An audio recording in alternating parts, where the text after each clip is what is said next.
And what about the men on the ice? Why'd they go out there?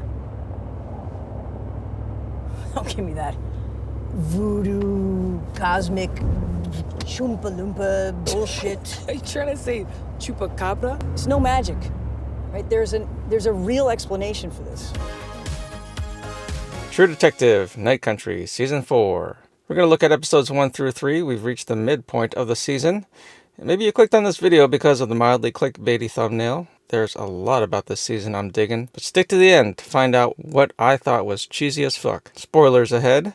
There's plenty of recaps out there online, so I'm just going to jump into some standout moments and aspects from the filmmaking perspective. First off, I've thoroughly enjoyed the previous seasons, especially the first one many, many years ago, and this season has been a little bit of a slow burn, so I've been kind of digesting it, trying to think about what to highlight. And most of the time, I personally don't want to listen to or be influenced by anyone else's reviews or additional commentary about shows.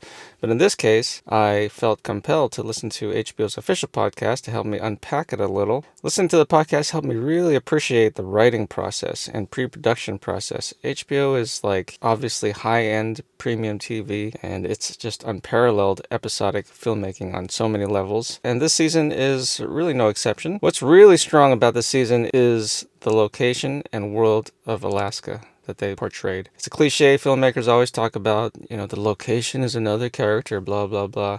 But, it's kind of really true here. There's a lot to unpack. It's complex. It's immersive. The writer, Isa Lopez, in her research, set out to live in Alaska for a period of time to immerse herself in the location, to feel what it's like to live with the locals and observe the complex social, political, economic realities. Side note, the production actually filmed in Iceland to bring to life this fictional town of Ennis. Kudos to her and her entire production for really giving us space to respect the indigenous community, portray their reality and its complex interplay with the modern lifestyle that industry has entrenched within that part of the world.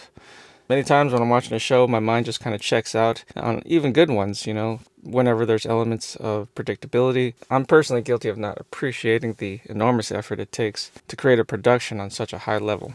Anyway, Isa Lopez said the primary influence of this season is Fincher's Seven and Silence of the Lambs, which you can clearly see all over the place with the cinematography and the beautiful opening title sequence. For some reason with this song, I literally never skipped this sequence. It's just amazing. Pairing the style against the backdrop of Alaska also during a period of the year where that whole remote part of the world is in darkness all day long, it really all just works. It feels fresh to me. So I'm digging Jodie Foster's character, also Jodie Foster in general. She's literally still captivating to watch after all these decades of her on screen. I've been watching her acting my whole life, and she's just bringing it here with her character Danvers. I love how Issa and Jodie position the belief system of Danvers as a curmudgeon, a realist who only believes in the facts, juxtaposed with Callie Reese's character Navarro, who's the opposite of her in her spirituality, yet shares similarities in their fierce, determined spirit. The most entertaining part of movies in the murder mystery genre is the active seeking of unraveling the why behind the mystery. Why weren't they fully dressed? No, ask again. How scared do you have to be to run out in the ice without any shoes? I really love these kinds of scenes. We get glimpses of what drives these people in their work, the fire inside of them, this need to put the puzzle pieces together for something completely inexplicable that's happened. This scene from episode 2 is also so well crafted because it expresses so much of the inner turmoil of Danvers. That asshole nature in Danvers just comes out in spades towards Peter's wife Kayla and her whole family, where she even goes so far as to disrespect Kayla's grandma, the elder of the family, which is just so effed up. Leah wanted to see what Cockney'd look like on her beautiful face. Hey, wash it off. It's just marker. It'll come right off. Go get in the car. She's 17, and she wants to understand her heritage.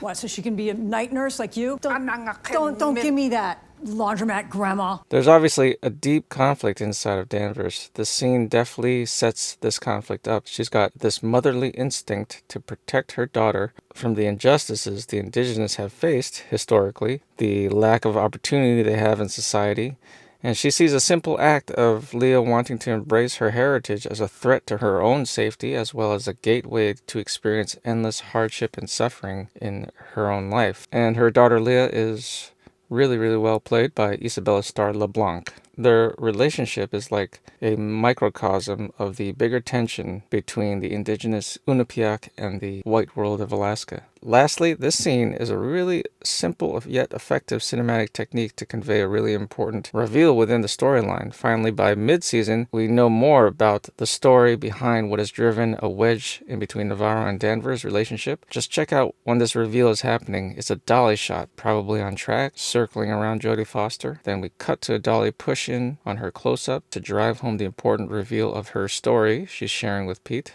And now, finally, the scene that took me out of it. She's waiting for you. It's a little bit of a cheap horror trick. I just don't get it. I want to know everyone's thoughts. Please write in the comments. Just feels like it's almost a different tone, like it belongs in some other genre. I mean, there you have it. Tell me your thoughts, everybody. It just, to me, it feels cheesy as fuck. Like all this great stuff built up with this complex world, but this one scene just sticks out like a sore thumb to me. I absolutely get it. There's this unspoken supernatural element at play. It's suggested, it's there under the hood throughout the first 3 episodes. It's an important element at play in the story with a bigger plot line. This scene just pushes it over the edge for me. And to me, I mean, it's just better just to leave it all unexplainable than to overtly have this kind of exorcism-esque scene. I don't know. Anyways, don't forget to like and subscribe. Thanks for watching. I'm going to wait till the season ends in a few weeks before I post the next video. And I will see you then, where I'll break down some of the filmmaking artistry of True Detective Night Country. Bye.